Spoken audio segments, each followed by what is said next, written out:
আজ আমরা এমন একটা বাংলা ভূতের গল্প শুনব যা এক সাধারণ রাতের বাস জার্নিকে এক অনন্ত দুঃস্বপ্নে পাল্টে দেয়। চলুন সেই ভুতুরে সফরের গল্পটাই আজ শোনা যাক। ভাবুন তো একবার, গভীর রাতে একদম একা একটা জনশূন্য বাসস্টপে দাঁড়িয়ে থাকতে হচ্ছে। চারদিক শুনশান, নিস্তব্ধ, শুধু হয়তো দূর থেকে দু একটা কুকুরের ডাক ভেসে আসছে। কেমন লাগে সেই অনুভূতিটা? আমাদের আজকের গল্পের শুরুটা ঠিক এই রকমই একটা জায়গা থেকে। গল্পের শুরুটা হচ্ছে শ্যামতলা মোড় থেকে, মানে শহরের একদম শেষ মাথায় একটা বাসস্টপ। দিনের বেলা হয়তো জায়গাটা আর 5টা জায়গার মতোই, কিন্তু রাত হলেই মনে হয় যেন শহরের ম্যাপ থেকেই কেউ জায়গাটাকে ঘষে তুলে দিয়েছে। রাস্তার আলোগুলো কেমন যেন ভয় ভয়ে মিটমিট করে জ্বলে, আর চারপাশের নিস্তব্ধতাটা যেন আরও চেপে বসে। চারিদিকে কি যে একটা অদ্ভুত ভারী নিস্তব্ধতা। আমাদের গল্পের যে চরিত্র, সে ওখানে একা দাঁড়িয়ে ভাবছিল যেন পৃথিবীর শেষ প্রান্তে এসে পৌঁছে গেছে। এরপরে আর কিচ্ছু নেই, সব শেষ। ভাবতেই শিরদাঁড়া দিয়ে একটা ঠান্ডা স্রোত বয়ে গেল। তো এখান থেকেই কিন্তু গল্পের আসল পর্বটা শুরু। আমাদের গল্পের চরিত্র, সে তার রেগুলার বাসটা মিস করেছে। তাই এখন রাত 12টার লাস্ট বাসের জন্য অপেক্ষা করা ছাড়া আর কোনো উপায় নেই। কিন্তু এত রাত হলো কেন? আসলে অফিসের এক কলিগের অ্যানিভার্সারি পার্টিতে গিয়ে একটু দেরি হয়ে গেছে।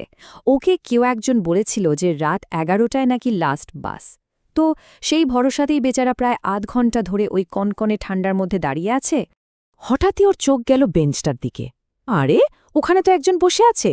কিন্তু যেটা দেখে ওর বুকের ভেতরটা ছ্যাঁত করে উঠল, সেটা হলো লোকটার পায়ের নিচে কোনো ছায়া নেই, মানে কোনো ছায়া পড়ছে না। এই অদ্ভুত ব্যাপারটা দেখে ওর মনের মধ্যে একটা খচখচানি শুরু হয়ে গেল। না, কিছু একটা তো গণ্ডগোল আছে। আর ঠিক সেই সময়ই একটা পুরনো ভাঙাচোরা বাস এসে দাঁড়ালো। বাসটার হেডলাইট দুটো এমনভাবে জ্বলছে যেন কত যুগ ধরে ঘুমোয়নি, ক্লান্তিতে ঝিমিয়ে পড়েছে। বাসে ওঠার পর থেকেই ওর মনে হতে লাগল সবকিছু কেমন যেন গোলমেলে। বাসের প্যাসেঞ্জারগুলো সবাই একদম চুপ, যেন এক একটা পাথরের মূর্তি। কন্ডাক্টরের দিকে তাকিয়ে তো আরও ভয় লাগল। চোখের মধ্যে কোনো এক্সপ্রেশনই নেই, যেন একটা জ্যান্ত লাশ ঘুরে বেড়াচ্ছে। আর বাসটাও, মানে চেনা রাস্তা ছেড়ে দিয়ে এমন একটা অচেনা ঘুটঘুটে অন্ধকার রাস্তা দিয়ে চলতে শুরু করল, যার যেন কোনো শেষই নেই। এই সময়টা এসে ওর বুকের ভেতরটা কেমন যেন একটা অজানা ভয়ে চেপে বসতে শুরু করল। স্পষ্ট বুঝতে পারছিল যে সে কোনো একটা সাংঘাতিক বিপদের দিকে এগিয়ে যাচ্ছে। এরপর যা ঘটল, সেটা ওর বাস্তব আর স্বপ্নের মধ্যেকার সব দেয়াল ভেঙে চুরমার করে দিল। অনেকক্ষণ ধরে এই অদ্ভুত যাত্রার পর হঠাৎ কন্ডাক্টরের চিৎকারই ওর তন্দ্রাটা ভেঙে গেল। ওকে বলা হলো, নামুন। ও প্রায় ঘুমের ঘোরেই টলতে টলতে বাস থেকে নেমে পড়ল। আর বাস থেকে নেমেই আসল ধাক্কাটা লাগল। ও অবাক হয়ে দেখল ওর গন্তব্য বক্সিপল্লী তো অনেক দূরের কথা। ও সেই শ্যামতলা মোড়েই আবার ফিরে এসেছে, যেখান থেকে যাত্রা শুরু করেছিল। ওর তো মাথাটাই ঘুরে গেল। এটা কি হচ্ছে? চোখের ভুল, নাকি ও কোনো দুঃস্বপ্ন দেখছে? কিন্তু এই অসমাপ্ত যাত্রার পেছনে আসল রহস্যটা কি? চলুন এবার সেই অভিশাপের পর্দাটা একটু একটু করে সরানো যাক। বাস স্টপে ফিরে ও দেখল সেই ছায়া মানুষের মতো লোকটা এখনও সেই বেঞ্চেই বসে আছে। লোকটা এবার মাথা তুলে ওর দিকে তাকিয়ে বলল, যেতে পারলে না তাই তো, আমিও পারিনি।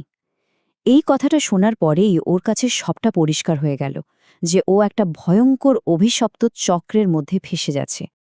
এরপর সেই রহস্যময় লোকটা বলতে শুরু করল, এই বাস আসলে কোথাও যায় না, এটা এখানেই এসে মিলিয়ে যায়, আবার এখান থেকেই এর যাত্রা শুরু হয়। মানে এটা একটা গোলক ধাঁধা, একটা অনন্ত যাত্রা, যার কোনো শেষ নেই। অনেক অনেক বছর আগে ফেব্রুয়ারি 6 তারিখে ঠিক এই বাসস্টপে দাঁড়ানো একটা বাসের সাথে এক ভয়ঙ্কর অ্যাক্সিডেন্ট হয়েছিল। একটা বেপরোয়া ট্রাক এসে সজোরে ধাক্কা মারে বাসটাকে। বাসের ভেতরে যতজন যাত্রী ছিল সবাই ঘটনাস্থলেই মারা যায়। তাদের যাত্রাটা চিরদিনের জন্য অসমাপ্ত থেকে যায়।